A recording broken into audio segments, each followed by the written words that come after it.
Bonjour et bienvenue dans cette nouvelle vidéo. Aujourd'hui, je veux t'amener avec moi de l'étape A de cette photo jusqu'à l'étape après Photoshop, ce qui redonnera ça. On va passer par Lightroom et on ira ensemble sur Photoshop. Tu vas voir toutes les étapes, on va aller voir ensemble tout ce que j'ai fait pour arriver à ce résultat. C'est parti! Et ça y est, on se retrouve dans Lightroom. La photo n'est pas encore retouchée comme tu peux le voir sur la droite. C'est vraiment le fichier de base tel qu'il a été pris. Et on va commencer, on va faire étape par étape. Donc comme pour chaque photo, on commence par le panneau de droite, ce qu'on appelle les réglages standards. Donc comme tu peux le voir, le profil, je suis sur mon appareil photo standard, les couleurs sont vraiment au neutre, mais c'est important de vérifier que tu es vraiment sur le mode appareil photo, c'est-à-dire que c'est le meilleur décodage des couleurs de ton boîtier. Donc l'exposition, pour moi, on la laisse comme ça, parce que tu vois, entre l'histogramme et la répartition des couleurs à l'image, c'est plutôt sombre, mais il y a beaucoup de choses sombres sur cette image. Donc ce n'est pas choquant, elle a été prise comme je voulais, comme je l'imaginais, donc du coup sur l'exposition, pour moi, on va pas changer. On va simplement augmenter un tout petit peu le contraste, vers, je pense, plus 10, plus 11, tu vois, environ.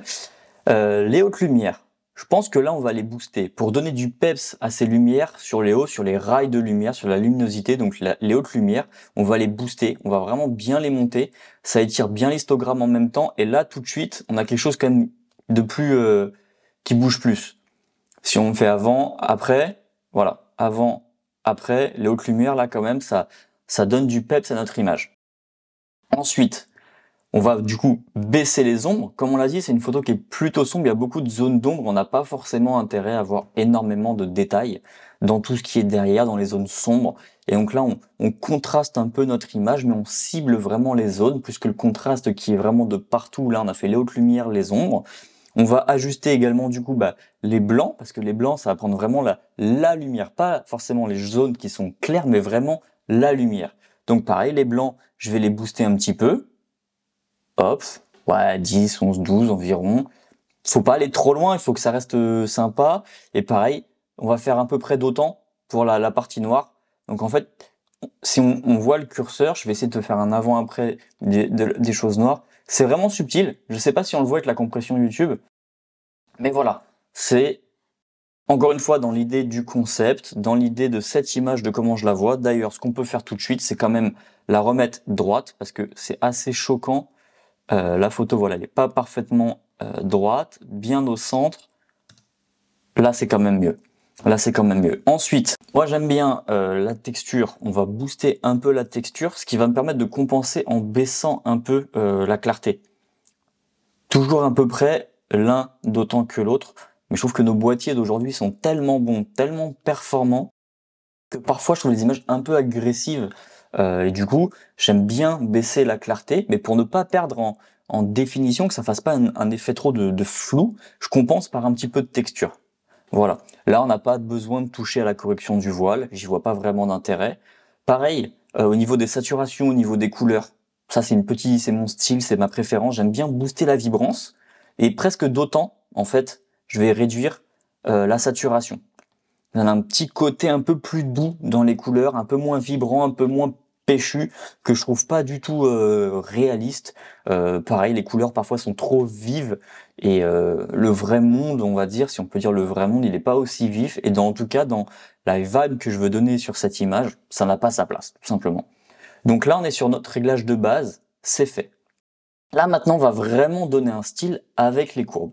Qu'est-ce que j'entends par là? On va mettre plusieurs points pour être sûr de quand on bouge les choses. Donc, on va booster très légèrement les blancs, les hautes lumières, on va dire, mais très très léger. C'est simplement pour que la courbe soit linéaire, parce que là où moi je veux agir, c'est plus sur les parties sombres, pour faire quelque chose de progressif. Là, c'est bien sombre. Venir jusque là pour casser à la fin mes blancs. Et là, donner un style un peu rétro. Et si on fait l'avant-après, là, tout de suite, comme on n'a pas touché aux hautes lumières, mais on a assombri de façon progressive grâce à la puissance des courbes tout ce qui est sombre, comment d'un coup l'attention est focalisée sur ces sièges jaunes. C'est quand même incroyable, juste avec la courbe, l'œil ne peut que aller dessus, parce qu'il reste presque plus que ça. C'est assez dingue, c'est assez dingue. Ensuite, on va aller ajuster notre panneau des couleurs. Donc moi, j'affiche tout. Comme ça, j'ai les teintes, les saturations et la luminance. Je le dis tout de suite, la luminance, on n'y touchera pas sur cette image. On pourrait peut-être, je vais pas le faire. Tout simplement, je vais pas le faire. Les rouges, bon, il y en a pas réellement. On va avoir du orange et du jaune. Alors, le orange, pour que ça soit un peu progressif, luminaire, que ce soit pas cassant, mais c'est surtout, moi, mes jaunes, que je vais venir tirer un petit peu pour faire un peu cette image du taxi new-yorkais, tout ça. Voilà, mes jaunes un petit peu sur qui vont tendre un peu vers le orange. Et à l'inverse, tout ce qui est turquoise, le vert, je vais pas y toucher, j'en vois pas. Le turquoise bleu, en fait, on va le retrouver dans ces zones-là de l'image. Et du coup, je vais pareil faire un peu un léger pour que ça fasse, en fait, quelque part un S, compenser quelque part, ça fait une uniformité dans mon image. Là, on va beaucoup jouer, alors les rouges, s'il y en avait un petit peu, on va bien les baisser. Les oranges, du coup, et on va les monter pour compenser sur un peu de jaune perdu. Simplement, tout ce qui est vert, on le descend énormément. Tout ce qui, là, on va tout descendre. Les bleus, on va les descendre pour en avoir une impression. On va garder une impression de bleuté, mais fondamentalement, ils y seront plus beaucoup. On le voit, hein, si je le mets à fond, vous voyez, c'est bien ici, c'est ici. On va garder un sentiment de bleuté, mais on va le baisser. Et violet, magenta, ça n'a pas sa place dans cette image pour moi. Comme je l'ai dit, la luminance, on va pas y toucher. Pareil, pour se donner un peu un style, on va mettre les hautes lumières dans le jaune, pour que ça fasse un peu une sorte de patine, si on peut dire, en compensant dans les ombres par un peu de bleu, d'où le fait d'avoir aussi baissé les bleus plus tôt, c'est que tout ce qui est sombre va tirer vers le bleu. Alors là, je le sais parce que la photo, moi je vous la refais, elle était déjà éditée, on est bien d'accord. Donc dans les étapes, c'est à vous de trouver cette compensation, ou alors d'avoir déjà en tête, parce que vous connaissez bien vos panneaux, vous savez ce que vous allez faire derrière, et donc de dire, mon bleu, je vais en laisser juste une petite touche, parce que en fait, je vais en mettre globalement. Et du coup, ça va s'appliquer un peu plus partout. Donc sur le ton, là, on va aller dans le bleu. Alors si on est sur Mac, on peut toucher à commande, et donc là, on voit, ça peut plus faire qu'un rond.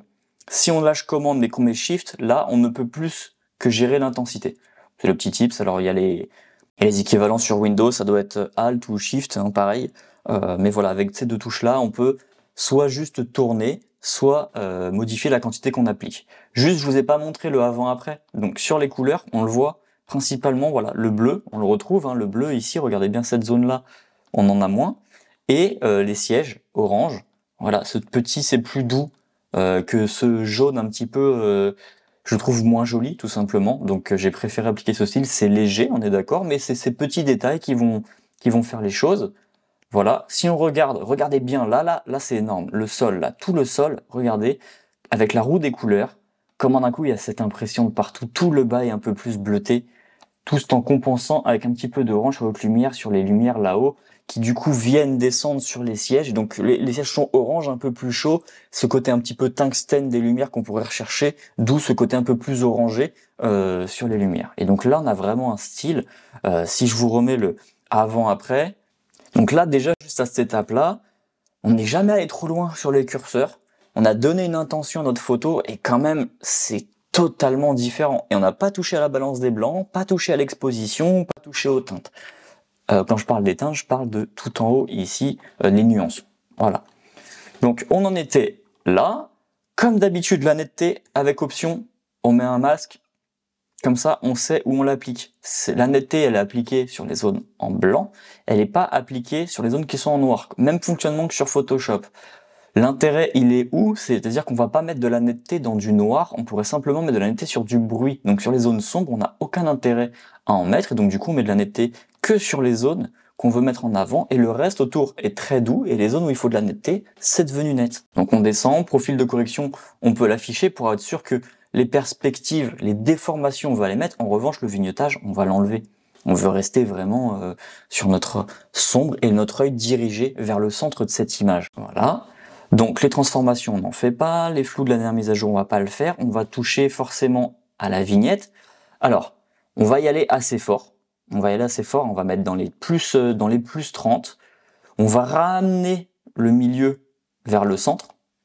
Donc si je mets plus fort, je sais pas si vous le voyez, hop, on va ramener le milieu, mais ce qui va nous permettre, et ça c'est important, de mettre un bon contour progressif et de protéger les hautes lumières pour pas que ça apparaisse trop sur les hautes lumières. Et donc là, avant, après, encore une fois, on garde de l'intention sur les côtés, là c'est peut-être un poil haut, on garde des détails, mais on dirige notre regard juste avec la vignette et qu'elle soit douce. C'est pas un rond, c'est plus, ça donne un effet là tunnel parce qu'on l'a fait de façon très progressive, on l'a amené très proche du centre.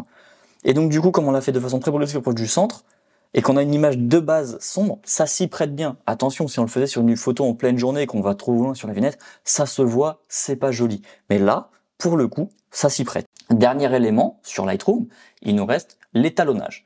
L'étalonnage, on va y toucher en amenant plus de vert. Avant, après, voilà. Ça donne un petit aspect presque, allez, du Matrix, du film. Là, on est plus sur du film, ça tire plus un peu vers le vert. Et ça enlève un peu de, voilà, tout simplement, ça enlève du magenta. Hein. C'est le choix, c'est pareil. Les teintes, on le voit. Si je les passe vers la droite, on retrouve un peu ce jaune que je n'aimais pas. Donc on va le mettre un tout petit peu vers la gauche, un tout petit peu, et on va le booster. On peut se permettre ici de le booster. Encore une fois, il y a très peu de couleurs finalement dans cette image, principalement ces sièges, et c'était toute l'intention. Simplement, on peut se permettre ici de le booster assez fort. Enfin, quand je dis assez fort, ça reste dans les 15, mais parce qu'il y a très peu de couleurs et ça influe que sur ce paramètre-là qui sont les sièges. Sur les verts primaires et les bleus, on va chercher une sorte d'équivalence. Donc là, on le voit, encore une fois, si je passe de l'autre côté, je vais un peu compenser ce que j'ai fait. Je vais aller encore une fois dans la même direction. Je vais aller dans la même direction et me permettre de le booster. Et pour le bleu primaire, pareil, là je vais compenser un tout petit peu ce que j'ai fait et je vais baisser la saturation. Maintenant, avant, après de l'étalonnage, c'est très discret. C'est très discret, mais encore une fois, les détails vont faire toute cette appréciation, les détails vont vraiment faire en sorte qu'on ait ce style, cette patine. Et là, c'est le métro, c'est Matrix, c'est le métro, c'est cinématographique, c'est cette impression-là de film. On a cassé un peu les noirs pour se rapprocher de la pellicule un petit peu, retrouver vraiment une ambiance, une atmosphère. On a créé une atmosphère et là, encore une fois, il y a le avant-après. C'est quand même pas mal. Qu'est-ce qu'on va faire maintenant? Deux dernières choses sur Lightroom. On va ouvrir les masques et on va faire deux dégradés radiales. Le premier, assez large, assez grand sur le sol. On le voit, le contour progressif à fond pour que ce soit très doux et on va booster un petit peu l'exposition pour que ça fasse c'est des reflets sur le sol. Pourquoi de l'exposition? Pour récupérer un tout petit peu que dans cette zone également les tons sombres, je monte un petit peu tout, qui va me permettre d'avoir du détail et d'accentuer les reflets des lumières sur le sol. Un deuxième masque radial également, lui, on va le faire sur les sièges et que ce soit tout doux et autour. Et là, on va faire que les hautes lumières. Que les hautes lumières. Et on va pas le faire beaucoup, on va le faire aller dans les 15-20. Si on fait ces deux réglages, avant, après, encore une fois, on remet du détail sur le sol qu'on va vouloir regarder et on dirige nos yeux sur les sièges. Pour Lightroom, c'est terminé. On va basculer dans Photoshop. Pour ça, hop, clic droit, modifier dans Photoshop, il se lance et on se retrouve dans Photoshop. Et ça y est, on se retrouve dans Photoshop. Donc j'ai ouvert la photo. Aujourd'hui, les retouches qu'on va faire, elles sont plutôt simples. Moi, j'ai pris ma petite tablette graphique, mais presque on pourrait le faire à la souris. C'est de la correction, c'est modifier tous ces petits points qui prennent de l'attention. On va épurer les choses. On pourrait le faire dans Lightroom avec le correcteur, mais il est vraiment poussif, il prend, c'est long, c'est pas fait pour. Là, on va le faire dans Photoshop. Première étape dans Photoshop, qu'est-ce qu'on va faire? On va protéger notre image de base en la dupliquant. Pour ça, CTRL ou commande J, ça nous fait un doublon et comme ça, on a l'image de base et nous, on va faire nos retouches dessus. Donc aujourd'hui, on va utiliser deux outils. Celui qu'on accède avec la lettre J, c'est le correcteur. Bon là, on va laisser Photoshop savoir par quoi remplacer ce qu'on corrige. Et après, l'outil qu'on utilise avec la touche S, le tampon de duplication, on va prendre une zone. Comme nous, aujourd'hui, la photo elle est très sombre, parfois ça va vraiment nous servir de dire de toute façon, on remplace du sombre par du sombre. Et donc là, c'est une duplication, on va lui dire, prends cette zone-là et tu la recopies ici. On va voir. Donc hop, on Z pour zoomer, on va commencer par ça. On essaye avec le correcteur, parfait. il efface. Bon, vous avez compris le système. On va aller sur le sol. Hop, on réduit la taille du pinceau. Et tac, et tac. Et un peu de patience. Hop. Donc là, vous le voyez, avec le correcteur, il s'en sort très bien. Il arrive à me faire ce que je veux faire. Hop. Si je voulais, je prends S. Là, je suis passé donc sur le tampon de duplication. Là, je sais, la dose n'est pas identifiée. La touche option. Et je dis prends ici. Et remets-moi ici ce que je veux. Hop, prends ici. Copie-moi. Prends cette zone sombre. Hop. Et je viens la peindre. Et remplace la nouvelle zone par en fait ce qu'il y a juste au-dessus. Je peux le prendre là, je prends juste en dessous. Et je le fais à la main. Hop. Donc, on a ces deux outils en fonction de la zone. On va pouvoir choisir. Là, je prends ici. Tac, j'enlève un tout petit peu, je reprends, je lui laisse faire, je peux le mettre en plus petit, hop, change ici, juste des petites zones, le sol il est pas parfait, on va pas faire semblant que le sol est parfait, ça n'aurait aucun sens, mais juste les plus grosses aspérités, alors je sais pas, il y a un faux contact hein, sur la tablette, il faut pas faire attention, mais on enlève ces choses-là, ces petites choses, et donc si on dézoome, et qu'on a le avant-après, vous voyez, le sol il est propre et d'un coup c'est quand même quelque chose. Là d'un coup on a quelque chose, donc on va faire pareil sur ces zones-là. Ici ça n'a aucun intérêt, ça perturbe plus qu'autre chose. Cela aussi, hop, je corrige ces zones-là. Je pense que je vais vous faire un petit accéléré là de la zone. Hop, on va corriger, tac tac tac, hop, on est parti. Hop, on y va là, on y va là, on prend ça, les déchets,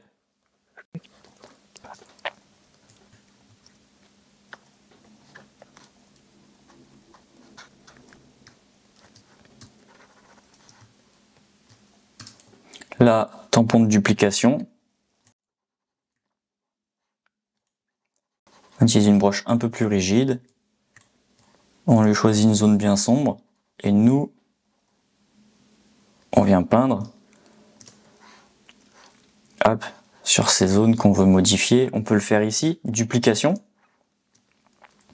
on va mettre une broche un peu plus grande, on va prendre cette zone-là, qu'on va pouvoir du coup répliquer ici, hop, et voilà.